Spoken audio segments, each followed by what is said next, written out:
Poke. Hi. Hello. We're recording on a Friday. How cool is that? It's not cool. I should be sleeping right now. Friday night's a sleepy night.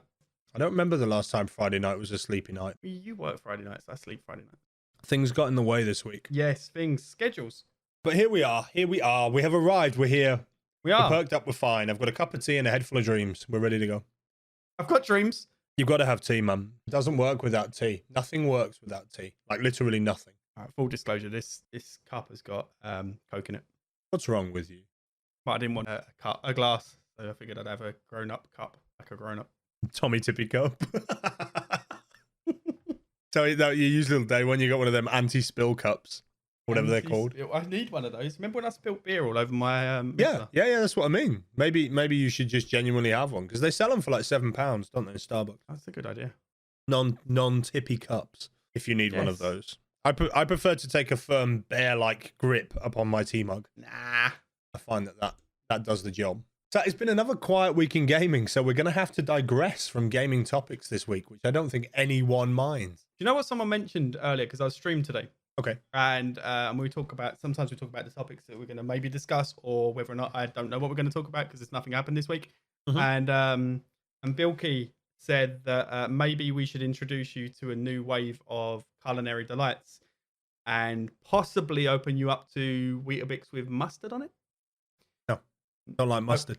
Nope, disregarding it. Nope, it's not ketchup. I'm not eating it. On the matter of culinary delights, I had a £6 pasty yesterday. Now I wish that was weight, but it's not. it was currency. A £6 pasty sounds horrific. Like weight wise, I would need additional fibre from the day to make it worthwhile. It would need to be, yes, yeah. Yeah, that would have to be a thing. So a six, which to me as a Londoner, is normal, is it? whatever. Yeah, you had a £6 pasty. Good job. You probably found yourself a discount store. I didn't enjoy it. It was expensive and awful. I think that the reason you didn't enjoy it, probably more than anything else, is psychological. Because every bite of that, I imagine, because you, the northerner you are, was like, that was 20p. There's another 20p. I can't do that kind of maths. No. Every bite was tinged with a cost. I'm a northerner. Every bite I take that's not a £6 bite. That's not a £6 bite. Where's the money shot? Grudgingly, this cost me £6. I imagine that there was finger marks digging into it as you were eating. Just the grip. I didn't throw the napkin away. There's a clue. It's on the fridge. Yeah. It was disappointing. It was from a popular train station chain pasty store. You know, they exist there. We're not going to name them. We're not, of course we're not. But it was from one of those. And I suppose to the uninitiated, being that Southerners, I believe that, you know, maybe it would have been a nice pasty, but to a northern man who enjoys a pasty, it was quite frankly arse. It wasn't nice. Pasties aren't. Yeah, I wouldn't have got a pasty on a train ride personally. No, but it was 9 o'clock at night. Probably what happened is that they saw the northerners coming. Maybe. And they were like, we can sell them pasties. Maybe that's what they did. But the thing that caught me after the fact was I was in Shoreditch for the Gears 5 Gears Inc. event, and I was coming back from it. I had an open return ticket, so I can get any train back. But I was trying to get back, you know, so I could get home at a reasonable hour. It ended up being 12:30 at night that I got home. But can't be staying in London overnight. That's just unacceptable. I got to get the kids to school the next day, mate. I can live the dream of doing the Gears event, but the next day reality walks up and Rochambeaus me. You know, so here you go, mate. Have a swift kick in the nuts. Yeah, hello, pleasure. As me on the school run, you know, bleary eyed. Like, so okay, I didn't stay over. But what I do realise is that upon my walk through Shoreditch, which appears to be hipster capital of the UK, I've never seen the like. Shoreditch is fairly hipstery, yeah. I've never seen the like. The Gears Inc. event served sushi as the snacks. I don't know what to do with sushi. The Gears event served sushi. Yeah, the snacks for the gamer types that were there was sushi. The first thing I think of when we address the fact that you think sushi is for hipsters in a second. The first thing I think when I think of Gears of War is not sushi. Overly bulked up, muscular alpha males going at it with chainsaw guns. Yep. Not really the sushi crowd. Nope. I also drank water from a can. Was it? Is it a green can? I don't want to name any names. No, it was a white can. It was a white can of water, and the water was not fizzy. It was still water. It was still spring water from a can. It was to do with recycling, which I'm happy to go along with. But in a served venue, why not just use glass? I didn't understand. But whatever. I had the water. It was peculiar. Why give us spring water at all? We would have drunk out of the tap. Well, I would have. It's tap water anyway. Spring water. My left foot. It's natural taps. I agree. It's basically the same thing. Also, sushi is a hipster food. Well, of course it is. At the moment, everybody's doing it to be a hipster, aren't they? Really? I believe so. Yeah. Is it looped back around to sushi as hipster? I never really thought of it. I'm not a big sushi fan. I don't eat fish, really eat fish. So the idea of eating a raw fish wrapped in a vegetable is not for me. I eat some sushi. I'll eat it occasionally, but it's not my go-to. I will not at all. But York is an exciting thing about the city of York, which I wanted to tell anyone who would listen. York have just opened a bar that serves chicken, so you can get a whole chicken or a rotisserie style spit chicken. Yeah. So you can get that kind of chicken there, and it's an axe throwing venue. I thought you were going to say it's an axe throwing chicken. So you can eat chicken and throw axes. So it's basically a medieval. Yeah. Whereabouts is this, sorry? York. Which I'll have you know, unconnected, it is 2 hours 53 minutes away from my home currently. And I had considered I believe that was driving. I think it's still okay. I think it's still 150 miles up the road. Once you get past the M25, you're all north. I don't know if York is closer to me or further away. No, York's up and across a bit. Even further than you. Yeah, it's further than me and a bit to the right. If you were to look at the map top down. Okay. But yeah, an axe throwing, a medieval style venue with chicken and axe throwing. What a way to spend time. I could think of 17 better ways to spending time. Yeah, and I bet they're all hipster, but I would like to do this. They all involve sushi, weirdly. They all involve sushi and canned water. What an experience. A northern man handed a can of water. I looked at it, I was like... I would have liked to have seen your face when they handed you a small plate of sushi and a can of water. Oh, no, I put the sushi back. I just put the plate down. Looked at them and go, but the can of water, I literally got my phone out immediately, loaded the camera and took a picture, sent it to my wife, who sent me a message back saying, what the f... And that was pretty much how it went. Northerners living that hipster life.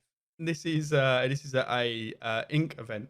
Yeah, the whole place. Do you have tattoos? I can't remember if you have tattoos. I think you do. I have one. Yeah. Right. Do you remember the smell? Yes. In the tattoo? The cling film and sweat and blood and ink. Yeah, you know that smell? Something nice about it. Well, the whole day smelled like that, and it was wonderful. The venue they picked for it was a biker bar. It's a legitimate biker bar called the Bike Shed in Shoreditch. Right. And I mean, we're talking leather and sushi. It's nothing about it was sushi. Nothing. I don't know who made the catering choice, but sushi. But these guys were, leather jackets and long sort of smoky white and grey beards, on bikes that when they rev them up, the whole place shakes. It was magnificent. There in the center of it was a bunch of gaming nerds playing that.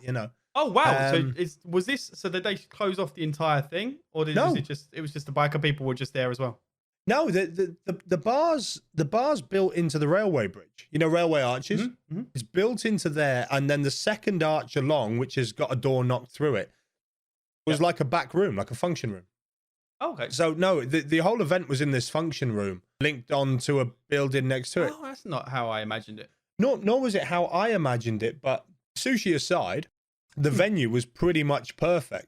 They had a lot of kind of brush metal chains and cages and stuff about the place. So it had that kind of gothic-y Gears feel to it. Mm-hmm. I saw some of the pictures. It did look really good. Had the neon and stuff. Yeah, they did really well with it. I had to sit in a gaming chair to play my segment, which was... How did you get on? It was not built for a bigger man. I pushed the boundaries of mine on leg width.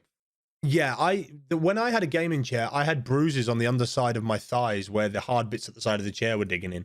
It was an experience. You can buy extra wide gaming chairs. You can. But I refuse, point blank. You have to sign a disclaimer on your dignity, do you? You do. You need to buy it and then you cry. I just bought a hipster chair, which is a thing. Weirdly, you've got the hipster chair, yeah. I have got the hipster chair, but I don't regret this purchase. having a good chair is vital in this stuff, man. We've talked about your flappy balls and a chair before. So that was pretty much my go to London. A £6 pasty, which was disappointing. I navigated the underground really well, which I was pleased with. I'm not a big fan of traveling in places I don't know, especially if it's by methods that I don't understand. And traveling underground like a mole is not really something I enjoy. You went. It's now Friday. This event happened on Thursday. On Thursday, yeah. Yep. So yesterday. Yeah. This is is September. Third time or the fourth time that you've told me about this £6 pasty. I'm upset, man. I'm upset. It's a high number. I spent £6 on a pasty that was like axle grease. For those of you who are not in England or close enough, so the Americans would be what? $10, $9, $9. Let's. I want to look directly. I'm going to call it $8.60. That's going to be my guess. $8.60. You go for $8.60. All right. And our survey says currently $7.37. Wow. Currency is terrible at the minute. Country is going to crap. Yeah. That's okay. Yeah. The dollars. And that's why we don't get political on the podcast. That's exactly we will cry. Because it's just a grim time. Our money is worth nothing. We're going to be worse. It's going to be worth less than Aussie dollars at some point. Mate, Aussie dollars are like 4,000.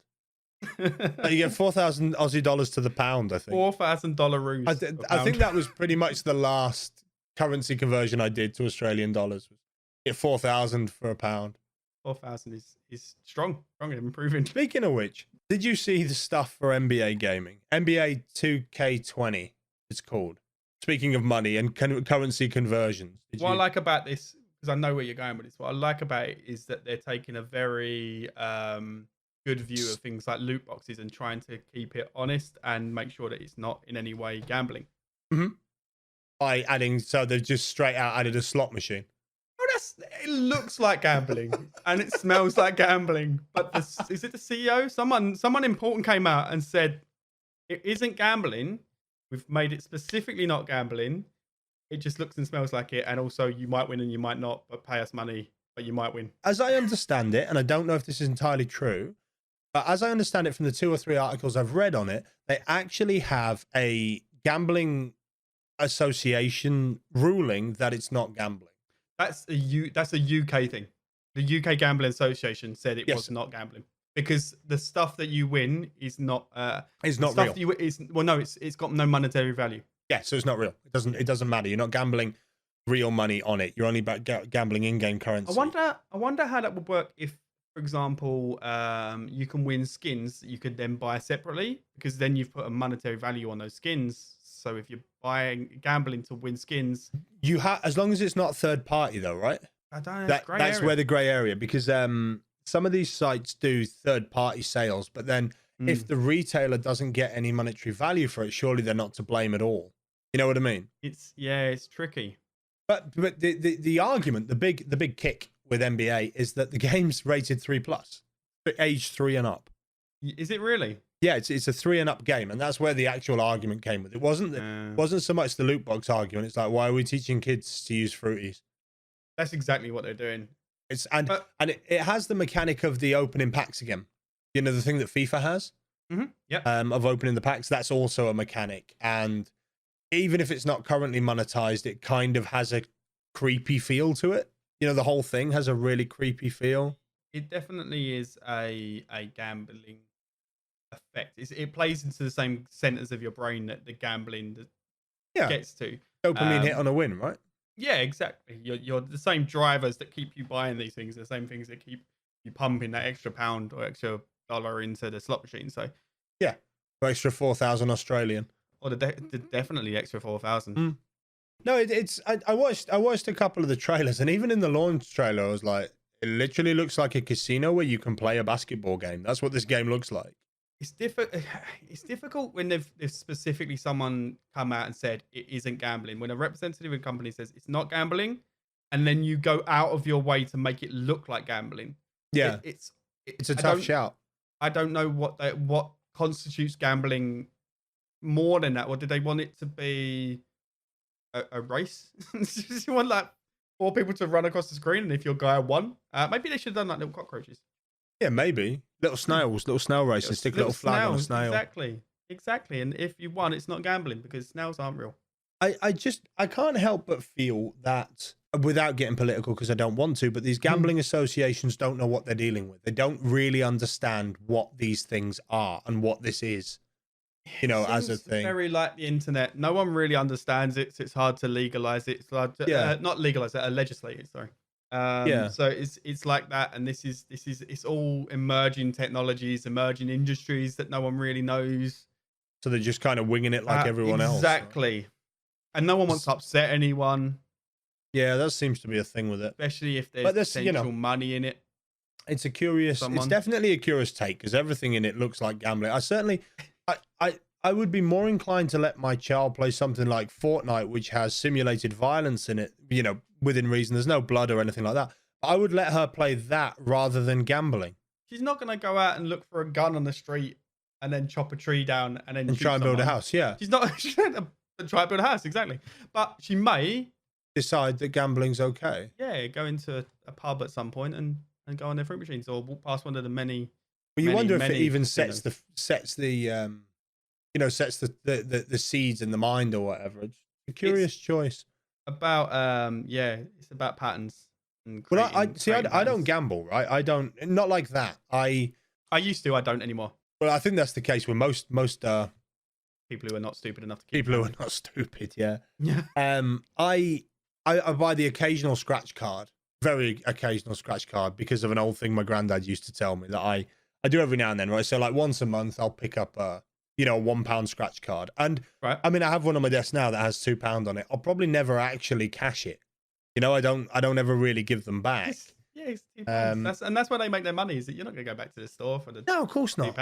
But I don't want to. Do you know what I mean? It's not really about that for that. It's just a kind of, let's put a quid on it, see if I'm lucky today. It's the fun of you're not going to win, but you might. It could change your life. Probably won't. You're not that invested into it. The risk reward ratio is heavily balanced in the way you want it to be, because you might win, but you're not going to hold your life to make sure you do win. But yeah, no, I agree. What happens? What happens if you get a kid that's playing a basketball game? What's supposed to be a basketball game, and his parents have just bought it because it says NBA on it. They think it's a sports game that's not violent, and this thing is literally loaded with what looks and smells like gambling. And this kid starts staying up at night, grinding up the currency needed. Worse than that is that's then this kid is 6, 8, 10, whatever it is now, but at 15, 16, 17, that kid then is buying lottery tickets to win. So isn't buying one week, is buying 10 a day, because they need to get the win, because they've been taught if you buy enough, you'll get enough, you'll get something. That's it, right? And it's the subconscious things that is teaching you that is that's pretty much how I see it as well. I certainly wouldn't. It's not something I'd let my kids get into. But no. The question is, that's shown in the launch trailers and stuff. But again, every single picture that I've seen of it is it's a purple fruit machine. No, I can't even see it. And I know it's a purple fruit machine. Well, I hope that's actually on the box. You know what I mean? It's actually on the sales box. Like little things that include simulating gambling. Just something like that. Yeah, because as a parent, if I think I'm buying my kid a basketball game so that they're not getting a violent game to play on a console, so I can get 2 hours peace on a Saturday to get my jobs done, I don't. It feels a bit shady for that to be something that's hidden in it. Does that make sense? It'll have, they have includes in-game purchases. That's probably the only thing it'll have on there. I think legally now. Yeah, most likely. Little stickers on it. A friend of mine was saying that they had to stick a load of stickers. I can't remember what game it was. There was a game that came out that didn't have it, and it added it in a patch. It's on my sticking all the stickers to it. Yeah, it's on. I can't remember what game it's on. There's a game I was looking at recently, and it's printed on the box. Contains in-apps, and it's obviously on all the digital things we get and stuff. But it's good, but in-app purchases and gambling are different and it's fine for you because you know the industry, you know enough, and probably it's fine for everyone listening because you know about games, you understand that these things might appear in it, so you might do a little bit more digging. But the majority of people buying games for their 15-year-old kid, they don't necessarily know about. They don't look at it at all. Anything. They don't know. They just know that it's like Fortnite. Fortnite's just a free game. What's the harm? Yeah, it's going to probably end up costing them thousands. Yeah, it just smacks of a little bit of just smacks of it being a little bit underhand. That's how I see it. Just smacks me of being a bit underhand. But we'll see where that goes. We'll see. Maybe on down the road a bit more, the argument comes up again. But for the moment, surprise mechanics and the like just seem to be invading everything. If it's how you can argue that it's not gambling and then reword it in such a way that surprise mechanic sounds like you are trying not to call it gambling. It sounds like you've had a little in-house brainstorming session, little think tank trying to think, right, what can we call this? What to make it work, yeah. And you've seen the jokes about taxis being called stuff, and we can't call it a tax because tax is a bad word. So let's find a different way of taking the money but calling it something else. Yeah. No, it seems to be what they were doing, shady. you know. But you know, there we are with it, right? It's how it's going to be. Sometimes it is like that. Let's make it funnier. Funnier? That wasn't funny. I thought it was hilarious. Okay, you say something and I'll make fun. Let's go. The Loch Ness Monster. Yay! Fen with a win! Oh, okay. I have so much faith in you. For anyone outside the UK that doesn't know about Nessie, the Loch Ness Monster, which is 4 people, which is about 7 people, yeah. Oh, wow. In total. I think we're up to a firm 7. They're breeding. The Loch Ness Monster is apparently a Leoplorodon type dinosaur that lives in Loch Ness, which I love that you know Leoplorodon. I know Leoplorodon because of. Do you remember the old? No, going to Candy Mountain, Charlie. Did you ever watch that on YouTube? No. We're going to Candy Mountain, Charlie. It's the Leoplorodon, Charlie. It's the magical Leoplorodon. No. No. You referencing it. I wish I didn't know the reference. I can't unhear you say that. Unicorn is asleep on his bed. 2 baby unicorns come in, persuade him to go up Candy Mountain. He goes up Candy Mountain. He gets. This doesn't sound like something that. Right, okay, right. Yeah. I see where this is going. He goes into the Cave of Wonder. They meet the magical Leoplorodon. The next thing he knows, he gets popped on the head and a sack put over his head and wakes up and he's missing a kidney. Right, that's basically. Yeah, he wakes up in the twilight of regret. Yeah, and he's like, "Yo, they stole my freaking kidney." Right, and that's the reason I know what a Leoplorodon is. Okay, this is something I have. Okay, welcome to an adventure with Fen. That's why I know what a Leoplorodon is. So anyway, they thought this thing lived in Loch Ness. Loch Ness is a stillwater lake in Scotland, completely landlocked, but very, very long. Quite a narrow lake, but a very, very long lake. And they think this thing lives in it. Now, there are some extremely dark, dense parts of this thing. So they can't actually, as I understand it, the silt at the bottom of the loch means that they can't actually, sonar it properly. It doesn't work. It's too dark at the bottom of the lake. Yeah, you can't see it by sticking a little telescope in. So, okay. They think it's hidden in a dark, murky bit. This gigantic monster. This gigantic Leoplorodon lives in this thing that's meant to be thousands and thousands of years old. I refuse to not call it a monster. Well, that's fine. Call it what you like. It's all right, Nessie. Monster. So they reckon that this thing lives in a lake, and they can't ping it. I mean, the Loch Ness is, the Loch Ness is deep. It's a deep lake.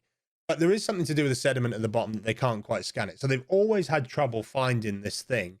And over the course of, a couple hundred years, there have apparently been numerous sightings of this thing's head emerging or, disturbing bits of the water. Of it. There were pictures of it from, was it the 70s, where there was pictures of it and it turned out to be a float from a parade of the Loch Ness Monster that had been chucked in there. And they found a movie prop as well, prop that they'd used in there as well, and things like that. So, and there have obviously been many fake sightings, but the Bigfoot of Scotland. It is the Bigfoot of Scotland. Yep. Although you know that I'm going to tell you something about Bigfoot in a minute. Right, no, in a minute. Hold it. Remind me of Bigfoot. I will. So, I don't believe in Loch Ness, but a scientist has gone up there with a team of people. He's persuaded other people to be bonkers as well. And he's gone up and they have basically been taking DNA samples from the water, right? And what they've found is a lot of eel DNA, like an abnormal amount of eel DNA in the water, right? So what they basically think is that Nessie is 17 eels standing on each other's shoulders. No, they think it's just one. Oh, okay. They think it's just one. Basically, apparently normal eels in this that have this particular DNA that live in this water can grow 4 to 6 meters in length. Yeah, but Nessie's like 200 feet. I don't know. I've only seen pictures from really far away. I don't know how big Nessie's meant to be, but the point is Nessie's never seen immediately. What do you mean never seen immediately? You only see him after. It's only ever seen from distance. Nobody's ever seen it close or anything like that. It's always seen it at a distance, and it's usually seen as like a disturbed section of the water. No, it's normally he's lots of loops and then a head bobbing out. Yeah, that's the thing. Yeah, that when you draw a picture of it, it's usually got a Scottish bloody hat on as well. Yes, that's exactly. He's eating haggis. But normally, no. It's like normally it would imagine a log floating on the water, right? And then the water gets disturbed and the log's gone. That's kind of the sighting level we're working on here. And basically, they think the reason that they can't find Nessie is because this thing is actually an eel, right? They think it's a giant eel. I think the Scots have dramatically oversold. If that's not my understanding of what the sightings were, that it was a log on the water that then went away. If I'd known that, I don't think that would have taken the legend, the myth that it really has. I mean, the scientist is from New Zealand, the one that's come over with his team of people. So I mean, he's really believed, right? He's really he's in here. He believes this is a thing. He's sold.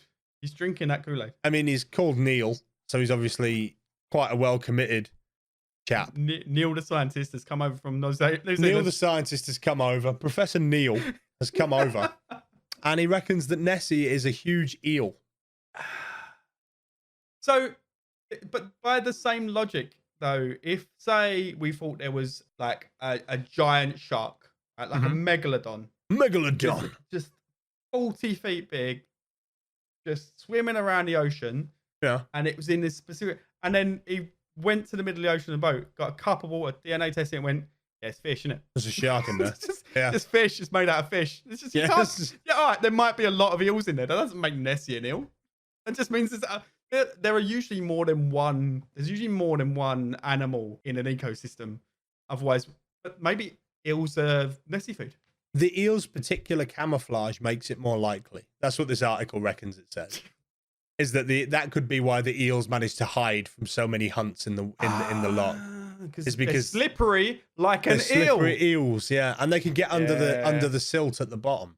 But that's apparently the reason. So they think this thing is flopping out the water with his big eely face, flopping out in a two loops in the head. Yes, no, I'm fully sold on this week's particulate nonsense, mate. That made my day. The fact that made the newspaper. I mean, I'm not going to tell you which newspaper, but it's not the one that comes out in It has been a slow news week. You know, it has. It has. It's all been politics and crap. So the idea that there was a funny Loch Ness story really made my week. I was delighted in that. Light. Now let me tell you about Yetis, Sasquatches, and Bigfoots. Right? Are these all the same thing? No. No. One of them's white. One of them's brown. That's the thing. But let's go with Yetis in particular, right? And Sasquatch, right? Which is not the same thing. They're definitely different things. Well, Bigfoot's a Sasquatch, right? Yes, but Yetis are not Sasquatches because they live in the snow. Because they live in the snow. So we're going to go for the snowy ones. Right. Apparently, now listen to this because you're going to love this. This is courtesy of No Such Thing as a Fish, which is a podcast that I love because it gives me heads full of random crap. Right. Right. Now, the members of the Believing in the Yeti Society, whatever the hell that's called, believe that the reason that we never find Yeti bones is because they're extremely high in sodium. Okay? So they melt. No, wait. Porcupines, right, that live everywhere, really like salty things. They're a big fan of salty things, right? Porcupines are made out of Yetis. No, they eat salty things. Okay. So when in some of these outbound places in the States in particular where porcupines live, they still have the outhouse outside the house, right? Yeah, you go out and there's your wooden toilet. Well, porcupines are known to eat through the toilets because your urine has a lot of salt in it. So when they miss the bowl, when people miss the bowl in the dark and splatter it in the wood, it soaks into the wood and the porcupines eat the wood. Yeah. Okay. So the theory is behind Yeti bones is the reason we never find them is because they're so salty that porcupines actively seek them out and eat them all before we can find them. I think what we should be doing, and I've learned this sort of technique from Neil, the scientist, is that we should be strapping GoPros to porcupines and seeing if they're eating Yeti bones, letting them loose into the Yeti filled wilds. Well, do you want to know an interesting thing about porcupines as well? More interesting that they live on Yetis? More interesting that they live on Yeti bones. They have antiseptic and antibiotics. Sorry, they have antibiotics in their own spines because they stab themselves so frequently that they would get infected and die. That's when your evolution has sorted you out a little bit. Yeah, a little bit. It's looked after you. And porcupines are the reason we've never found a Yeti. So there you go. That was a tangent. That was somewhat of a tangent. Yeah. Welcome to Mythical Creatures with Fen and Poke. Welcome to a slow gaming news week. Yeah, so we sacked it off and just went with mythical creatures. Sacked it off. Let's talk about mythical creatures and It was a win. Nessie eels. And Yeah, no, I think Nessie being an eel. Yeah. I think there's no other direction we could have taken this. Well, we used to catch it when I was a lad and I was growing up in Wales. We used to catch fish. Yeah, we used to go salmon fishing, and most of the time you ended up with bloody eels on your line. So maybe Nessie just like had cousins everywhere. Never been fishing, but of course you haven't. You're southern. You're a hipster. Don't need to. We get our fish from Waitrose. Yeah. So I feeds sirloin steak to the dog. I mean, yeah, I've done that. That's the thing. You make fun, but I've done that several times. We love our animals here. We will feed them good steak. But that's fair. Don't let them out of your house though, because there's no grass. Well, there's no reason for them to go out. No. What else did we have on the week? Fortnite finally removed that mech for allegedly a bug. It removed a few things, but the mech is probably one of the. But Fortnite's had a buggy week. It's been fairly buggy. They've taken away zip lines today. Yeah, because zip lines were causing problems. I don't know how a zip line causes problems. Shall I tell you? Do you want to know? Yes, please. The zip line doesn't really exist in the game, right? So okay, I've played the game, but go on. Okay, you can see them. That's the thing. But when the player gets onto the zip line, one of the greatest problems they have is positioning the player on the zip line as he moves along it. Yep. Because technically he's flying, which is something that games don't really like, right? The up down. Mm-hmm. So games with zip lines can really dramatically cause lag in games. They've done it in quite a few games. It was a lag issue. Because it makes it fast produces the player's position, so it can cause lag issues. Yeah, that makes sense. It's the most boring answer. I was hoping people were just like wiping out entire maps. Yeah, wiping out entire maps from the thing. You can I just don't think 360 shoot and kill everyone. There was a game. No lag. I can't remember what the game was called. I'm going to say something like Spec Ops: The Line or something like that. But it was one of these games that had a grappling hook attachment, and you could attach it to the NPCs, and then like Spider-Man kick them. Is it Just Cause? Something like that. Yeah. Maybe it was one of the original Just Causes. And when you looped the player and moved, in multiplayer, you were invulnerable because the game couldn't calculate where you were. Because it moved too fast for the thing to work. So you could just make yourself invulnerable by effectively wall bouncing. That's not good. So I'm guessing that it was something to do with that line. You've ruined my dreams on what it could have been, but I mean, you've given a good answer. Mate, tonight I have debunked Yetis. I mean, you haven't debunked Yetis. If anything, you've given logical answers, which is not something I expect from you, of all people. Logical answers on why Nessie might be real, which is the opposite of debunking. It just means that we was maybe just slightly off from what we thought. Wait, hold it. It's not why Nessie is real. It's why Nessie is eel. Oh, wow. You went there. We're going to cut that bit out. No, we're not. That bit is gold. That's going to be a clip. That's going to be the title. Why Nessies are real. So we've got Nessies are real. Yeah. And Yetis are real. Yeah, but porcupines cover them up. But we can't find them. And it's essentially we're hiding Yetis in porcupines and Nessies in silt. And now you've ruined zip lines for me forever. Yeah, zip lines are ruined. Anything else you would like to ruin while we're at it? Time Splitters is coming to the Switch. Did you ever play Time Splitters on the PS1? I didn't. But it wasn't even that Time Splitters was coming out. It's just the fact that you said on the Switch made me laugh. And I don't know why. I don't know. Because it sounds like I'm talking like some sort of gangster. It's Time Splitters is coming out on the Switch. Things coming out on the Switch are I'm never excited about. They always seem too late. We're getting Witcher 3 on the Switch. We are. Now, I don't know if did you see the graphics? Did you see the graphics on the Witcher 3? I believe that the experience is going to be diminished heavily by the graphics engine on the Switch. The problem is the Switch isn't designed for that type of game. And the bigger problem is, and I watched the Nintendo Direct a couple of days ago, is that it seems to be trying to release games that are beyond its capacity.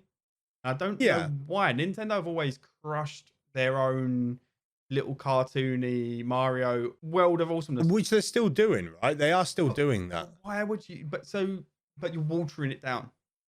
And I guess it's for money. Obviously, it's for money. Yeah, it is a money thing, but I think they just don't care about those IPs. They're just making them available to see what sticks. Maybe it's market research. There's a lot of IPs that are coming out. I watched the direct and I watch it with a few people.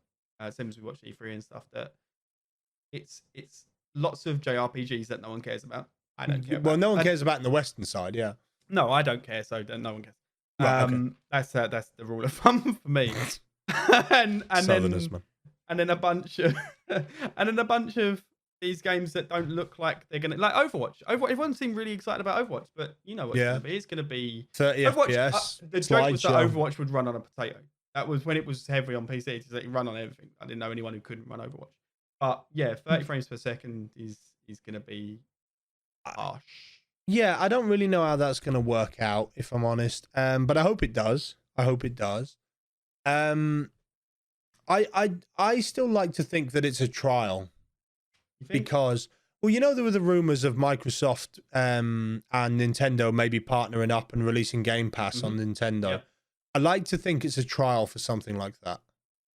You know, let's see how our popular games play and whether or not they get any traction whatsoever in the East. We've got about 18 months left on this generation, right? Is it 18 months? Give us that. Roughly, yeah. Maybe a bit less. Maybe near a year.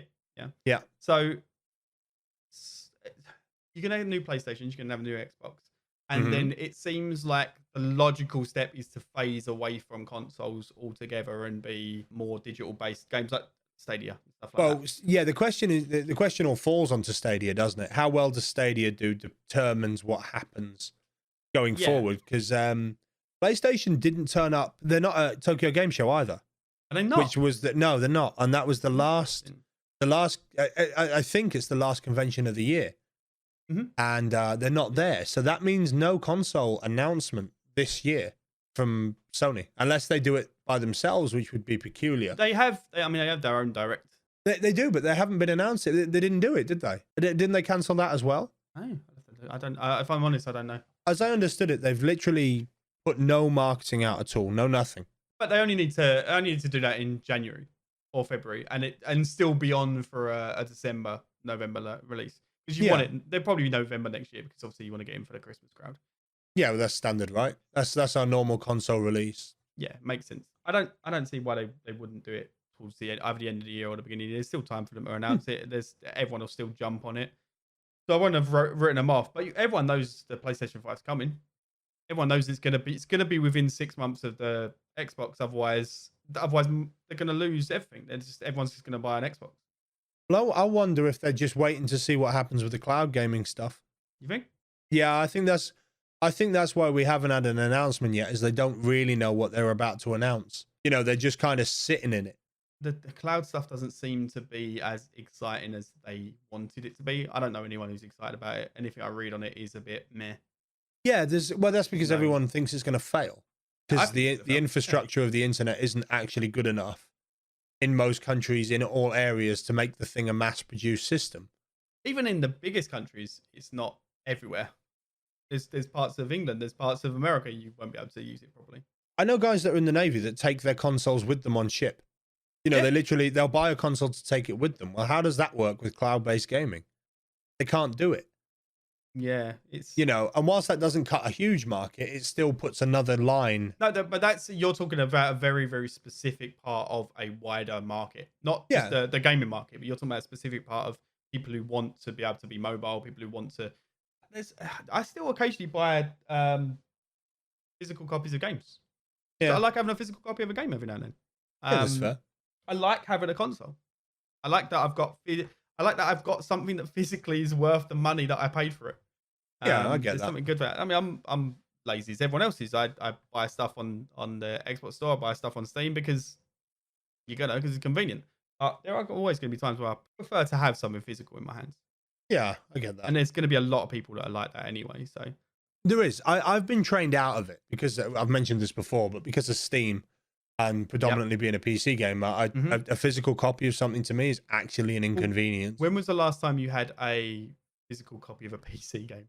When was the last time you had a PC with a disc drive? The last physical game I bought for a PC would have been EverQuest 2. which was released in 2006. Yeah, I think mine was in the Baldur's Gate region of when games were out, which would have been earlier than that, I would have thought. Well, EverQuest 2 released in... Oh, I'm lying. 2004. Yeah. That would have been the last physical game I bought, because I played that game for 6 or 7 years. And by the time I'd got to the end of that, nobody bought physical games anymore. No, well, Steam came out and there was just no reason for it. Well, Steam was out before that. But it took more. You got a wind up time on it being normal. The main thing was we couldn't buy when Steam originally launched. You didn't buy games through it. The store came a lot later. You bought it and then it connected you to the internet so that they knew it's DRM and stuff. Yeah, you put your code in it. That was the idea, and that was how you got your friends menu and stuff like that. So I literally haven't bought a physical game in years for my PC. I don't even have disk drives in my PC. No, I've not got one. I've not had one in the last 2 or 3 PCs that I've had, like generational PCs. Yeah, it's just not normal anymore. But for the console, I understand, especially with things like steelbooks and collector's editions and stuff. Yeah, you can get... They're kind of cool. They come in with fancy stuff. They come in with the statuettes and stuff. So, no, I get that. But, also coming with the Switch migration is all the old Super Nintendo games. But there's the top end of them, yeah. And they are good games, you got your Marios on there. And Mario Kart's on there. Pilot Wings. Yeah. Wings. So I think that if you're a Nintendo fan, I think that's good. And it's going on the online thing. So if you have Twitch Prime, I think you can still get like 8 months free on that for Nintendo Online. Yeah. And it's worth getting because they've got all the NES games on it as well. It's one of the reasons why I lost my Switch to my mum, is because it had the original Zelda game on it. That'll definitely do it. She stole it, and that was the last I saw of it. And now she's buying games for it. She bought the new Zelda. The Mega Drive Mini's coming out this year before Christmas. In fact, it's due out some point this year. I'm a Sega. I came up on Sega games, so did I. But the difference is that I guess it's not that much of a difference, but the Mega Drive games have been available on PC. Like I can go and play Mega Drive games, whereas the Nintendo games weren't really. I can have the Mega Drive the other side of the room with the controller with 3 buttons, which will be great for my kid, because then she doesn't have to trip over 30,000 buttons to play a game, and I can just literally turn it on the TV with her, and it's there HDMI. Yeah. I can't think of what games are coming out on that are exciting. Sonic's on it. Well, all the Sonics are on it, I think. Mm-hmm. Streets of Rage series is on it. Golden Axe is on it. Shinobi was on it. But they are, all of these are available on the Mega Drive emulator on the built into Steam, which is also licensed. Xbox as well, I think. Yeah, the Mega Drive Classics is on there as well, isn't it? Yeah, the Mega Pack. So you can. So I'm not excited for it. It's another thing. Having said that, I don't want to buy things necessarily or digital. I want stuff. It's just another thing that's going to be collecting dust on a shelf in the back somewhere. Well, I got a baby PS1. The little one. Yeah, but I got it when they dropped it to £15 on Amazon. Yeah, you can't go.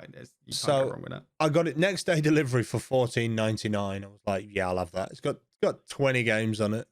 It's too new for me to accept. The graphics on it are not good enough. But that's the thing. So does that make sense? The balance between the graphics and gameplay are not good enough. Whereas a Super Nintendo is, the graphics hold up because they were very specifically that style.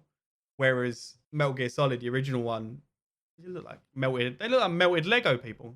They do. It's hilarious. That graphics doesn't hold up, and that's the same for 9 out of 10 games. And it sucks the immersion out of me because they were trying to be what we've got now, without having to think. And we wouldn't have got where we are now without it, but you can't really go back. Whereas even games like the Ocarina of Time and Majora's Mask on a Nintendo and Super Mario 64, even though the graphics are dated now, it doesn't feel as bad because it was never going for realism. It was always going to be blocky. It'd just be slightly rounder. I mean, maybe that's part of the reason that like WoW Classic has done as well as it has.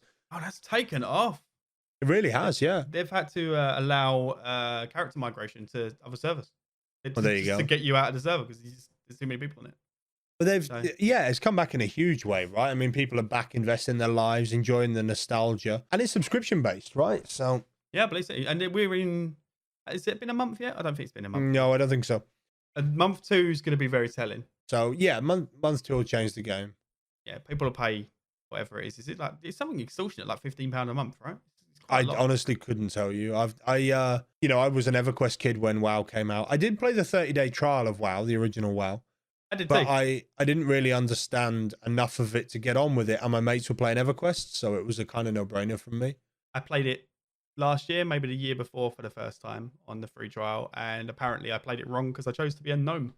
Never You're be a not gnome. supposed to be a gnome. No. Don't be a gnome. There was a funny story that I remember from World of Warcraft where they staged a protest over something, and the entire server rolled gnomes, got naked, and ran through the auction house. Wow. So there was all these little naked gnomes just running around the auction house, and they just lagged it out completely. I don't know whether the protest was taken seriously, but the screenshots were hilarious. Looks like it's $15. $15 a month. $15 a month. So that's as we know now, about £13.50. Yeah. Or approximately 6,000 Australian dollars. That means every 2 months you can get a secondary tier game, and then every 3 or 4 months you can buy a main game, like triple A, yeah. That's a lot of I tell money. you, speaking of hype, I tell you what has died out for me is hype for COD. I've got no interest. Do you know who killed the COD hype for me? And I've had this discussion with other people who said that they listened and it killed the hype for them. You killed the hype. You are the reason this COD is going to fail. Maybe. Why did I kill the hype? You told us about it, and it was like I was vaguely excited, and we were all as a group on stream. We were talking about playing it. We were going to pick it up. We kind of skipped Black Ops 4. Black Ops isn't really my type of COD. Even though I picked it up, no one else did, so it kind of died. Yeah, More than that, never wanted to play with it. And we were saying that this one's going to be more boys on the ground, blah blah blah. And then we had a conversation on the podcast, and I was like, no, I don't even remember any of what the specifics are. I just remember that I don't want it now. But that's fair. Maybe I killed my own hype too, but yeah, it's just meh. So COD is going to fail, and it's all your fault. But then there's a lot of games that are killing their own hype. Apex is murdering itself. It is doing so many things wrong. And I don't know how. The only thing keeping it going right now is it's quite a good game, but it's got really good gunplay. Yeah, and the satisfying slide mechanic. Yeah, you can slide for days on it, which I think is marvelous because I've been playing a lot of Destiny 2 where you can only slide 20 feet and then you stop. It goes from one to the other. It's horrific. If you go the wrong direction, you slide 2 feet, you wonder what's going on. Everyone kills you because you're in Crucible and you think you're going to slide past. And you're basically lying down. You basically, all you did was crouch in front of them and they shoot you in the head. You made a small target from same direction. Made it worse, yeah. Smart. The thing is, for Apex isn't making big mistakes. It's making bunches and bunches of little ones. And I don't really get why. It just seems to be a dying game. I think that the big problem that Apex has got, it cannot fix. I think part of the big problem it's got is that it's first person, which is wonderful because it makes for good gunplay. Yeah, it doesn't sell skins. It doesn't sell skins. It doesn't sell any of the... It doesn't give you the humor. Like, for example, Octane. Octane is perfect to make him look silly and dress him up as a clown and do all the things like Junkrat type things, but there's never really... You don't really see him in third person. Maybe once if you're lucky as a finisher, or twice if you're good. You don't really use the finishes as much. There's no emotes that pull you into third person. That would probably fix it. Just chuck an emote in, let him do a dance. Let any of them do a dance and then pull it into that. And then they're trying to be very serious looking, which I understand because Fortnite is very cartoony and you don't want to be like your direct competitor. Yeah. But it feels like they knew that it was going to be fairly short term when you look at the marketing and the way they dropped it. They knew it was going to die. Yeah, something's gone wrong with it. You know, I don't quite get what. Something's definitely gone wrong with it. It's a good game, though. It's a good, enjoyable game. I haven't played it in months, nor do I intend to. But, it's been a good month. But I've kind of stopped playing those kind of shooters, really. Well, you got all of the new games coming up that are... I'm about to be in PvE hog heaven, man. I've been really enjoying Gears 5. I haven't started it yet. It's completely non-biased. I've been enjoying the hell out of it. It's exactly my kind of game, right? Grit, gore, and big loud guns. I'm in. You know, hyper masculinity. Like a better version of Doom. No, because Doom's Doom. But yeah, I can go with that. Insult Doom. I know that. Because we're going into a wonderful time for games right now. And then we're going to have the usual drought. Borderlands is Friday. Yeah, Friday week today. This Friday. Wow. Yeah, 13th. It's a week today. I don't know anything about early access previews. I think it just goes live to the world. But I'm looking forward to that. I can't play it till Sunday, as is customary because of work. But Yeah, of course. Yeah, That kind of that actually, from a streamer's point of view, that actually works really well for me because it gives 2 days for all the hype streamers to sort of do it and then move on. And then I kind of pick up the people that are kind of serious about watching it, you know? You've got people who hold off as well. I've not watched a stream of yours because I don't want to spoil the story. So you've got people go off and play the story and then they'll come and watch you for sort of a second sitting. So that will work. Yeah. That's what I'm hoping with Gears. You know, it's definitely a thing. Gears has a good story. Yeah, I'm looking forward to it. They've done well with it. So pretty. Well, if you do it on PC, it's got an Ultra HD pack you can download as well. I'm going to play it on console. Which actually it had no impact, no performance impact, which I thought was really odd. No, like literally none. I benchmarked before I installed it. You can benchmark within the game. And then I installed it and benchmarked again, and I maybe lost 0.5 of a frame on the total benchmark. I was like, that could be, my antivirus burping or something. It could be anything. It's an anomalous thing, yeah. But the graphic upgrade in the game was quite impressive. I was quite glad they added that. But it's a good game. Anyway, I played it on console a bit of the Gears thing yesterday. It plays well on console as well. Yeah? Yeah, Benny Central murdered us. Absolutely murdered us. From the Xbox On team. Because I've never seen somebody move that fast on a console. I've never seen it. Getting old now, mate. Those reactions, they drop off. Nothing to do with that, man. Nothing to do with that. You're not getting old. You're not getting reactions. You're going to train them back in. No, I've been doing my aim trainer an hour a day like a diligent boy. I'm doing what I'm supposed to. It'll come back quick enough. It's not technique. It's physical. Your brain, your neurons are not firing as quickly. Yeah. My neurons and neurons. You're an eel. Your neurons are not working. You're an eel. Well, actually, as a filter to that, they're designing a game for you and your old neurons. Wait. Yeah. Why me the old one? We was calling you the old one. It's called the old switcheroo. Oh, okay. I got switcherooed. Death Stranding is going to be the first game that features a very easy game mode. For those who just like to watch movies. For those who just want to, I think it's splendid. I think it's amazing. I think it's absolutely what is needed. I think we go through all these other ways of making games accessible, but I genuinely think that this is the way. It's not going to take away from anyone's experience, because it's not a in the solo slightest. game, right? So if you play it on very easy and I play it on extremely difficult, and at the end of it, we sit together and we're like, oh, well, I enjoyed this part of it and I enjoyed that part of the story and it was good. Same part. If you played it on extremely difficult and I played it on extremely difficult, all we're going to add to that is, that was hard, wasn't it? Yeah. So it's not, it doesn't detract. It's the same. We had this argument, or we didn't have this argument, but people had this argument with Dark Souls. Of course I they get did, yeah. that it's supposed to be super difficult, but all you've done is put a wall between you and a lot of people that would have enjoyed the story and the deep lore, who would have just enjoyed it. So because you don't want it easy, you're going to take away everyone else's fun. No, give that super easy mode should be in every game, unless it's a competitive game. Like COD shouldn't be super easy because I shouldn't have it easier than you when we're both competing against each other. Yeah. But beyond that, super easy mode everything. Do it. I think, that definitely sticks on the condition that it isn't just scaled difficulty. That's where the problem comes in. So what do you mean by scaled difficulty? If you get these games where you play it on easy or you play it on normal and enemies have 100 HP, but then you play it on hard and they have 130 HP, and then you play it on harder and they have 160 HP. And what actually happens is it does make logical sense, but the problem is that doesn't actually work.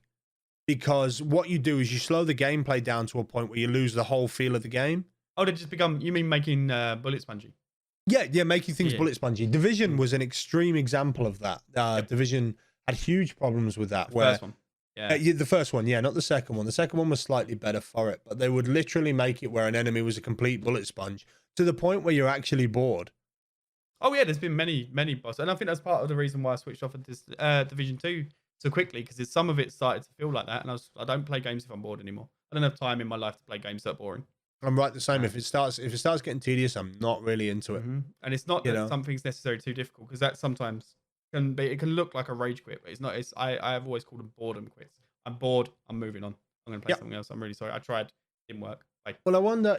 So as long as they don't just do it like that, but yeah, the idea is that somebody who doesn't get to game much, maybe 1-2 hours a week, can sit down with this game and they can enjoy it as a story presented to them like a movie, because they've got actors in it.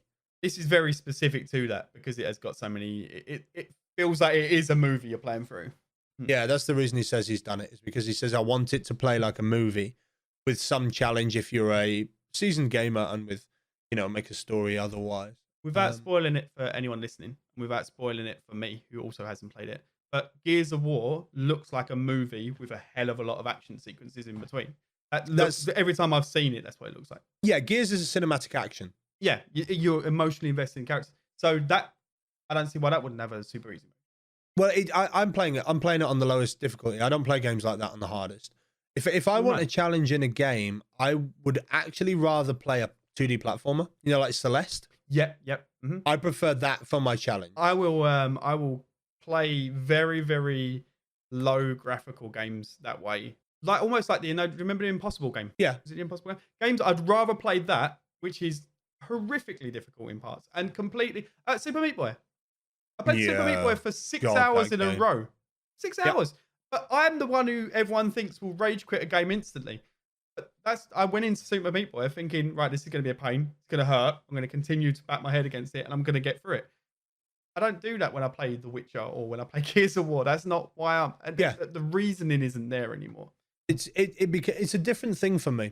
That kind of mindset is different. One of the things that Gears 5's done better than Gears 4 is Gears 4 felt like a movie that you interrupted with occasional shooting. Whereas Gears 5, like every mission was the same thing. You go in, you're going to have to run through one of these windstorms, and you're going to have some problems here, and you're just going to move from and blah blah blah. 5 has done a really good chance that every single act feels completely different, and the way they've done it is by adding a little bit of open world. Oh, okay. I like a little bit of open world. Yeah. Did you play Metro Exodus? Didn't know. Didn't get around to it yet. Well, Metro, it feels like that. Here is your fishbowl. Within this fishbowl, there are things. Spider-Man was a bit like that. Does that make sense? Did you play? I don't know if you played Spider-Man. I didn't play Spider-Man, but I have watched some of Steo's playbacks, and yeah, that would be a fair example. Yeah, so you've got a story. It's funneling you through things, but you sort of find your own way. You can deviate a little bit if you want, and it's right there for you. So that did well for breaking up the dynamic of the game, and then the missions feel different. It's not like a Just Cause where every hex on the map, if you like, is exactly the same. You're going to do the same 3 towers. Then you're going to do the same dam. Then you're going to climb this, then blow up the red thing. It doesn't feel like that at all. You do actually feel like you're going through a story. They've done really, really well with it in that regard. That's really well. That's fair play to them, because I think I'm going to start playing that tomorrow or possibly Sunday. So, well, you'll enjoy it. It's got a hot drop co-op as well. Yeah, you can just literally drop in at any point. Drop out. Yeah, nice. That's really good. For 3 players, I think it is. It might even be 4 players in some sections. Yeah, on the campaign, yeah. And it's full crossplay. It's full crossplay as well. Oh, okay. I didn't know that. So you could jump into mine. I can jump into your game and jump out. Yeah, because the thing is with Gears is aim isn't a thing. It's kind of a thing, but it's not really a thing because it's a cover shooter. The whole way it works, especially in the multiplayer stuff, is it's all about where you move. It's like a game of chess. I watched some of the pre-release stuff. I watched some of that to see how they were talking about that. Yeah, and whereas before in the original sort of Gears, it seems that you fortify one middle and everything comes at you. Whereas now is it about gaining powers? So you move from one place to the other to gain an ult or a power boost. That's Horde and Escape. Yeah, they've added Horde and Escape, which are the different modes, but there's competitive PvP as well. Oh, is there? That you can play. Yeah, straight up. There was a league in some American city last night, I think. They ran the first ever Gears tournament. I didn't know there were those on previous games. I didn't know there was one on the Gears 5. Oh, that's Gears 5 has like 5 different modes, I think it is. There's literally 5 different modes to play this game and a map builder built into it as well. So you can build your own escape maps and stuff. I will never do that. But I won't do that either, but people take joy out of that, don't they? Well, people that's all they do. You just build maps. Don't even play the maps. Just build the maps, move on to another map. I really enjoy the creative side of it. Reggie in Passion, our Reggie, she builds classic COD maps in Fortnite. Really? In the creative builder, yeah. I thought that's a kind of cool thing to do, right? Yes. When you recreate, and you've seen it a million times in something like Minecraft, where people will build one thing that you see build a town out of Game of Thrones in there and stuff. Yeah. So bringing one thing into another thing, I'm a big fan of. That's good. It's always good for a laugh, right? Be creative with it. So yeah, I think they've done well there, and I'm hoping that Borderlands lives up. It needs to live up. Borderlands, I'm weirdly excited for someone who doesn't really love Borderlands. I'm weirdly excited for it. I really want to love this one. Tiny Tina from Borderlands is probably one of my favorite video game characters ever, hands down. Really? Why? Because she's just perfectly written as a psychopathic, demolition-loving kid, and I just loved it. And they did so well with it, and then the prequel came out and just upset me. Everyone's really a big fan of the prequel. We don't talk about the prequel. The only good thing about the prequel was Butt Stallion. That was the only good thing about it. The rest can just sit in a heap. They got the humor wrong. They got the humor wrong with pre-sequel. Pre-sequel's the one where you can play as Handsome Jack, right? Yeah, you are Handsome Jack. You live Handsome Jack's life. But it was written by 2K. I think it was 2K Australia that wrote it. So it was a different studio. Ah, okay. Yeah, and it felt like it was written by a different studio. Trying to emulate something that they didn't really understand. Yeah, it was probably the right course of action, because Handsome Jack had a different perspective from the Vault Heroes, but it just didn't feel like a Borderlands thing. You know, it was kind of like that. It didn't have the wackiness, the proper wackiness that the other games had. That's fair. Borderlands in Fortnite at the moment. Yeah, I know it is. I thought that was amazing as well. That came out of nowhere for me. It did for me as well. I just saw an announcement and then boom, it was in there. But the way that Fortnite did the bubble where you go through it and it wasn't just a sepia filter. Yeah. I went to see it. Yeah, it completely. Yeah, I played it purely to see it. The guns all look the same, and the chests, the Borderlands chests. Yeah, I really thought it was done well. It was a really clever crossover. It really was. It's something that Fortnite does well, though. Crossovers. They put the effort in. Yeah, they do. They have great scope for writing things in. Yeah, I think that I think they did it really well, and I enjoyed it for at least 3 games, and then stopped playing Fortnite again for another 6 months. You played 2 more games than I did. Yeah, that sounds about right. But I had company when I was playing it. That's why. Yeah. Just sat chatting. I just looked at it. I was like, this is cool, babe. Yeah, they did well. They did well with it. And I think that's it. That's pretty much everything covered, bro. Everything covered. Bro, we're going with bro. Why not? Bro. Make it rock and roll. Done, bro. Talk like them kids, yeah. You do that again, because half the people outside my window sound like that. Yeah, I get you. Half the people who turn up to my club with their hands in their pants when they're talking to me sound like that. I mean, in fairness to them, you've got your hands in your pants. So. Not usually. I wear quite an impressive pair of suit trousers. I've never really seen an impressive pair of suit trousers before. Have you seen an unimpressive pair of suit trousers? I've never seen any level of impressive suit trousers before. You've not seen the right suits. I obviously, that's not where I look when I look at you. I'm taken by the lesson there. I don't know how to finish that sentence. But I've weirdly complimented you or horribly insulting you. So probably both. I'm going to bed. I'm just going to opt out. See you later. Yeah. I can just go there. I'm going to bed. Bye, Rom. Bye. Bye.